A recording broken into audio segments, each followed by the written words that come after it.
বুধবার ভোরে কুয়েতের দক্ষিণাঞ্চলের মানগাফ শহরের বহুতল এই ভবনটিতে হঠাৎ বিকট শব্দে আগুন ধরে যায়। মুহূর্তেই তা ছড়িয়ে পড়ে ভবনে। কালো ধোঁয়ার কুণ্ডলিতে ছেয়ে যায় চারপাশ। ভবনটিতে গাদাগাদি করে কয়েকশো নির্মাণ শ্রমিক একসাথে বসবাস করতেন বলে জানিয়েছে স্থানীয় প্রশাসন। আগুন লাগার পর বিষাক্ত ধোঁয়ায় শ্বাস বন্ধ হয়ে যায় অনেকের, আর এতেই প্রাণহানি ঘটে বেশ কয়েকজন শ্রমিকের। প্রাথমিক ধারণা, ভবনের নিচতলায় অনেক গ্যাস সিলিন্ডার রাখা এবং এসব গ্যাস সিলিন্ডার সঠিক ব্যবস্থাপনা না থাকায় আগুন লেগে যায়। তবে এর আসল কারণ তদন্ত করে বের করা হবে বলে জানিয়েছে দেশটির সরকার। দমকল কর্মীদের কয়েক ঘন্টার চেষ্টায় এক পর্যায়ে আগুন নিয়ন্ত্রণে আসে। এরই মধ্যে দুর্ঘটনাস্থল পরিদর্শন করেছেন দেশটির উপপ্রধানমন্ত্রী।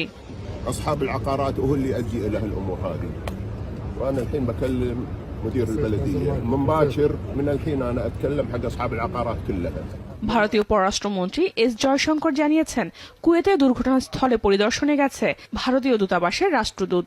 আহতদের সর্বোচ্চ চিকিৎসা নিশ্চিতের ব্যবস্থা নেওয়া হয়েছে।